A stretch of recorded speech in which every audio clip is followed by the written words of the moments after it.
Minas Gerais, 1870. Sob a luz fraca de tochas que tremem na escuridão, 50 homens e mulheres cercam um único homem amarrado a um tronco. Ele está de joelhos, suor escorre pelo seu rosto, não de calor, de medo. Na fila diante dele, 30 pessoas, 30 rostos, 30 pares de olhos cheios de ódio. Ele conhece cada um deles, como não conheceria. Ele é o pai de todos. E cada um deles vai dar uma chicotada no próprio pai. Esta é a história do homem que estuprou por 20 anos, que gerou 30 filhos, que os açoitou sem piedade e que morreu pelas mãos daqueles que deveriam ter sido sua família. Para entender como chegamos àquela noite em 1870, precisamos voltar 20 anos. Precisamos conhecer Claudino Ferreira dos Santos e precisamos entender o que o Brasil era naquele tempo. Fazenda Santa Cruz da Esperança, vastos cafezais nas montanhas de Minas Gerais. Mais de 200 escravizados trabalhando sob o sol escaldante. E comandando todos eles, com chicote na mão e poder absoluto, estava ele, Claudino. Mulato claro, 42 anos. Olhos verde escuros que pareciam enxergar através das pessoas. Filho de escrava com senhor.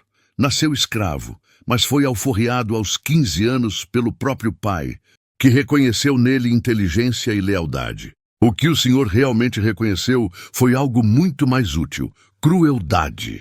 Histórias como essa são difíceis de contar, mas são necessárias. Se você sente que precisa conhecer a verdade por trás dos livros de história, se inscreva no canal, porque aqui não escondemos nada. Claudino foi promovido a feitor em 1850.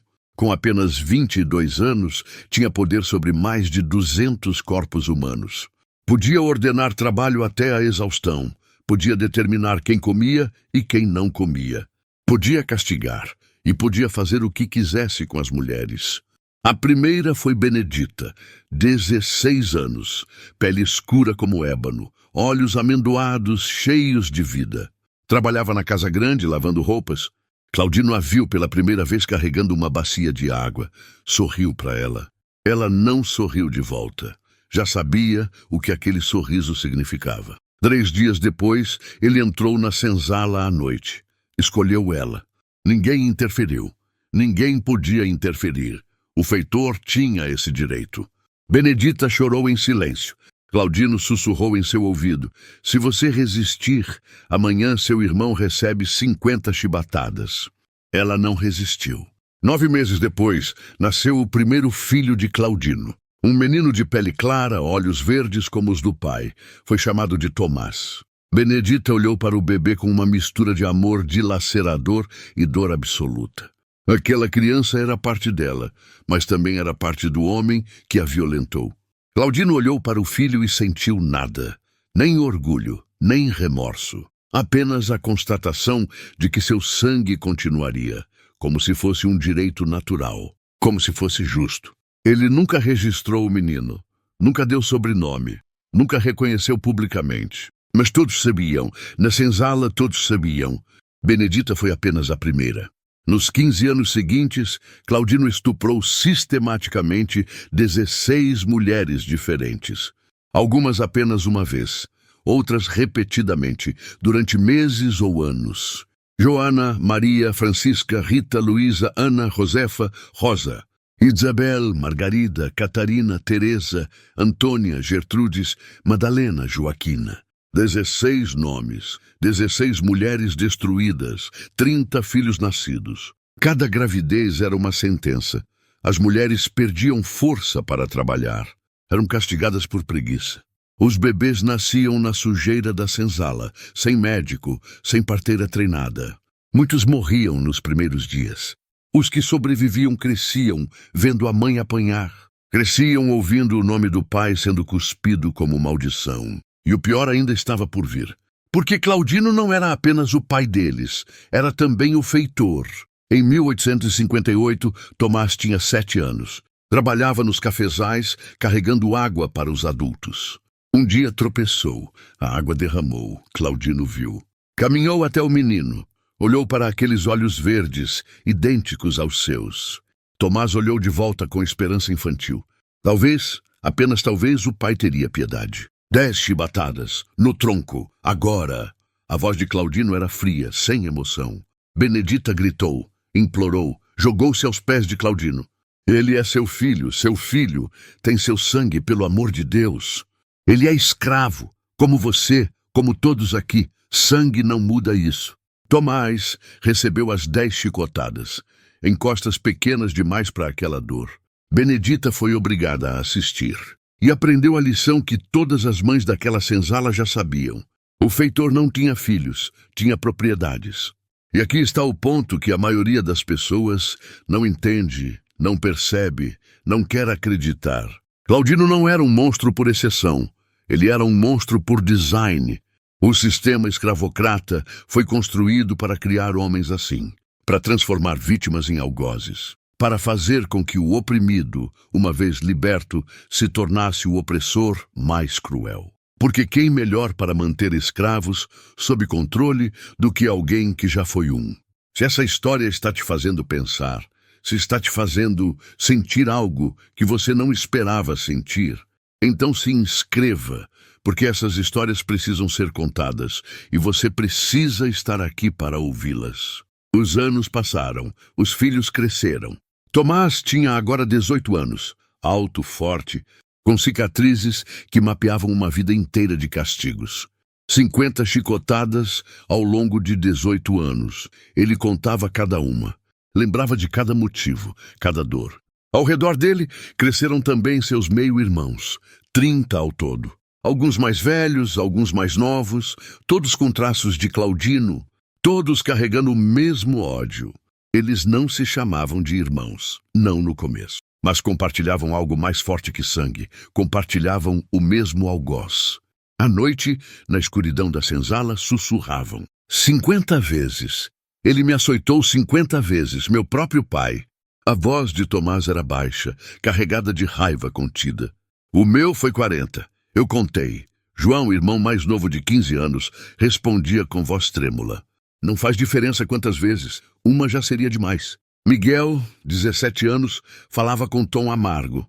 E então Tomás sussurrou intensamente. E se não precisássemos contar mais? A ideia nasceu assim, pequena, perigosa, impossível. Mas começou a crescer.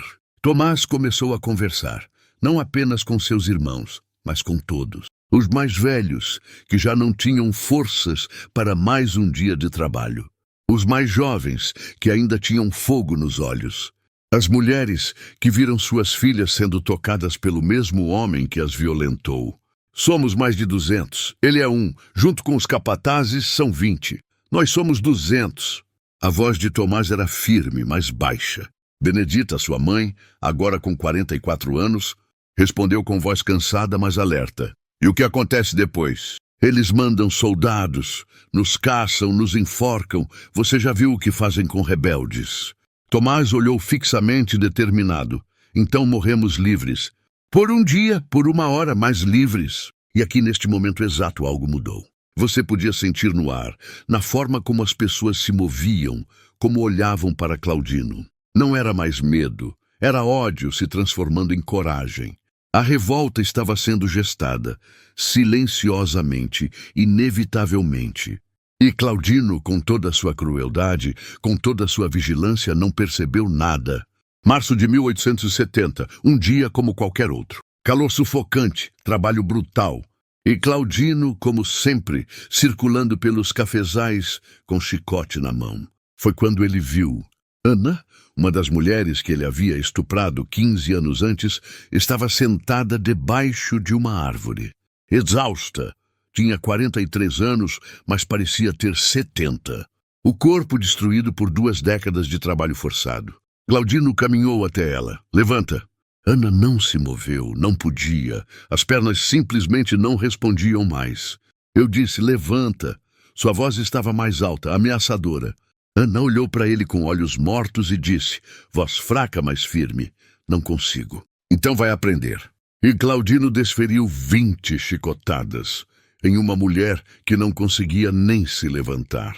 Em uma mulher que já tinha dado tudo, que já não tinha mais nada para dar. E foi assistindo isso a 50 metros de distância que estava Pedro. Filho de Ana com Claudino, 16 anos, olhos verdes do pai, cicatrizes da mãe. Ele viu o feitor açoitar sua mãe até ela desmaiar. E foi nesse momento que Pedro tomou a decisão. Acabou, isso acaba agora. Naquela noite, Pedro foi direto à senzala onde Tomás dormia. Acordou o irmão mais velho. Os olhos estavam vermelhos, não de choro, de fúria. Quando? Quando fazemos? A voz de Pedro tremia de raiva. Tomás sentou, olhando fixamente para o irmão. Você tem certeza? Porque não tem volta. Se começarmos isso... Pedro interrompeu, voz firme. Eu vi ele açoitar minha mãe até ela desmaiar. Eu vi. E fiquei parado. Fiquei parado enquanto ele destruía o que restava dela. Não fico mais. Tomás levantou e disse, tom definitivo, amanhã à noite, quando ele vier fazer a ronda. O plano era simples, brutalmente simples, e talvez por isso poderia funcionar. Claudino tinha um ritual.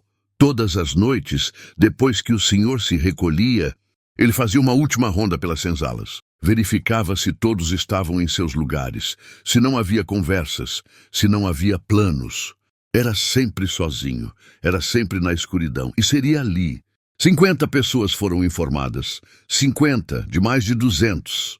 Apenas os que tinham menos a perder ou mais a ganhar. Os 30 filhos de Claudino estavam todos incluídos. Eu preciso fazer uma pausa aqui, porque o que vem agora é intenso, é violento, é necessário, mas é difícil. Se você está sentindo o peso dessa história, se está entendendo a importância de não esquecer essas narrativas, então se inscreva neste canal, porque a verdade, por mais dura que seja, precisa ser contada. E você precisa estar aqui para testemunhá-la. 24 de março de 1870, lua minguante, escuridão quase total. Claudino terminou o jantar na casa grande. Conversou brevemente com o senhor sobre a colheita, bebeu um copo de cachaça e saiu, como sempre, para a última ronda. Chicote no cinto, lanterna na mão, confiança absoluta. Ele não sabia que 50 pares de olhos o observavam na escuridão, esperando, respirando baixo, corações batendo como tambores de guerra. Claudino passou pela primeira senzala, tudo normal. Passou pela segunda, tudo calmo. E quando entrou no espaço entre a terceira e a quarta senzala, eles surgiram da escuridão. 50 corpos movendo-se como um único organismo. Mãos agarrando, cordas amarrando, pano abafando gritos. Claudino tentou gritar, tentou lutar, mas eram muitos, muitos demais. E 20 anos de ódio não dão chance ao ódio de um homem só. Em menos de 2 minutos estava dominado, amarrado, amordaçado e sendo arrastado para dentro da mata. Eles o levaram para uma clareira a 200 metros da fazenda. Longe o suficiente para os gritos não chegarem à casa grande. Perto o suficiente para voltarem rápido. Ali, 50 tochas foram acesas. A clareira se iluminou com luz alaranjada e trêmula. E no centro, amarrado ao tronco que ele próprio usava para açoitar outros, estava Claudino Ferreira dos Santos. Eles tiraram a mordaça. Claudino olhou ao redor. Viu os rostos iluminados pelo fogo. Reconheceu cada um. E pela primeira vez em 20 anos, sentiu medo. Vocês não sabem o que estão fazendo. Quando o senhor souber...